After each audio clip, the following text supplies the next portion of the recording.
Ayan, patuloy po tayong magkaroon po ng magbubulay-bulay sa salita po ng Panginoon. At ito po yung patuloy kong hinahangad sa aking buhay na manatili po na magbigay ng panahon at maglagak ng pagtitiwala sa Diyos sa bawat araw ng buhay sa pamamagitan po ng panalangin at pag-aaral po ng kanyang salita at pagbubulay-bulay nito.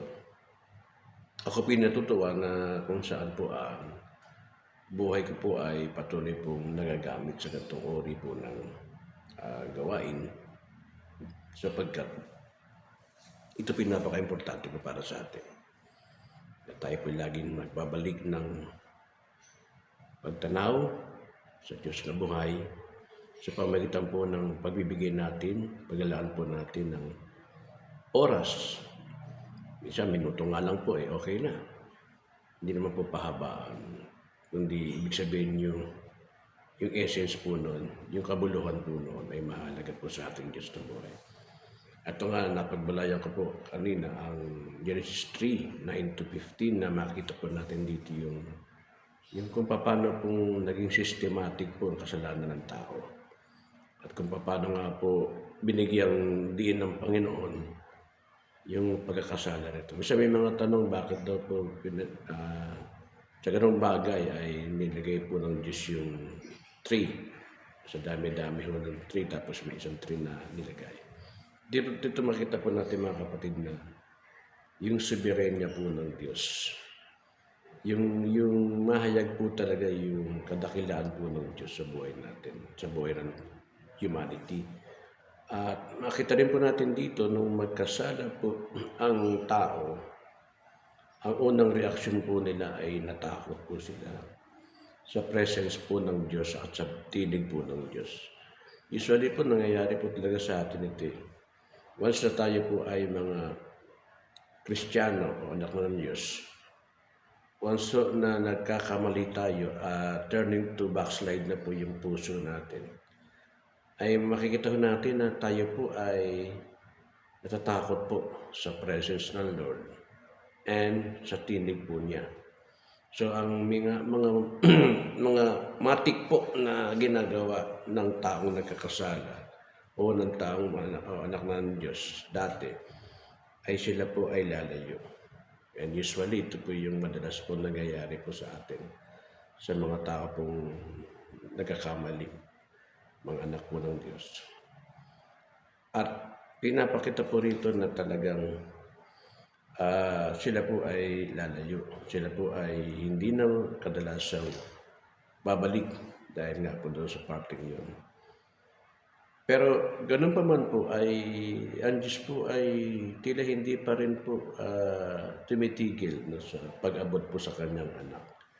Kaya naman makita natin na kung bakit po tayo ay nakakaranas po ng mga ganung uri ng struggle sa buhay dahil po yun sa kasalanan na kung saan po nangyari po ito noon. So ibig sabihin,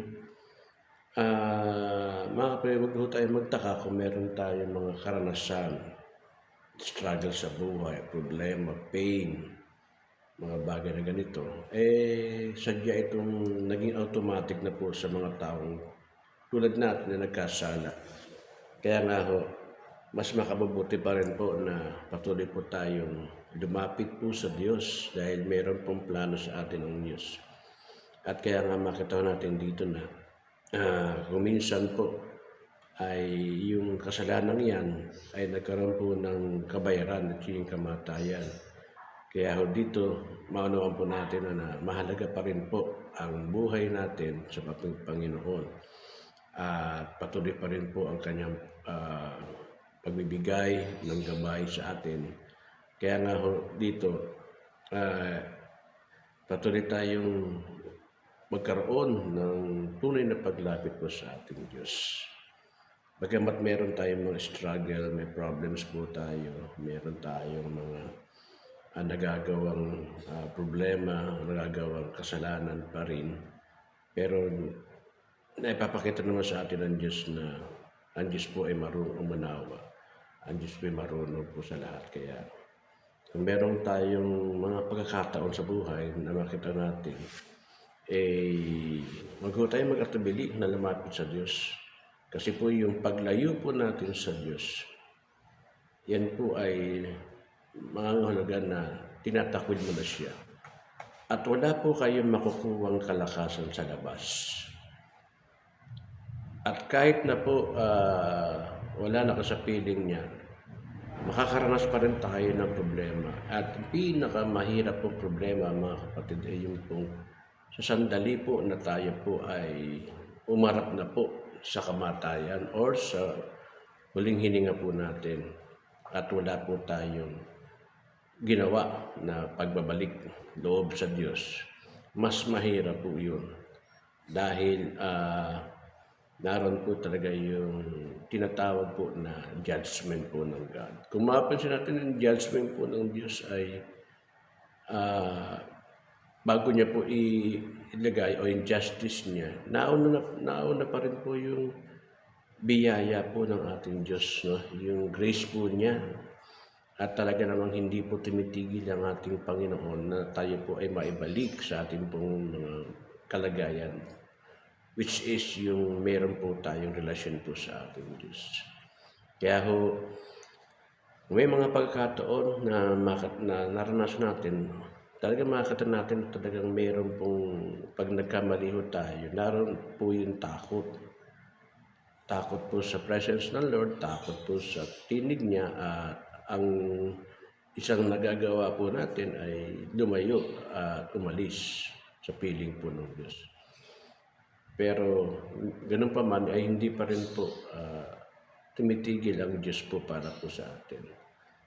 At kung merong mga ganung bagay ay pinapahintulutan po yun ng Diyos. Wala namang tao na walang struggle sa buhay. Wala namang tao na sandali ng kanyang buhay ay wala siyang dadaan ng problema. Wala naman pong gano'n sapagkat nakalagay po sa Biblia na yung suffering, yung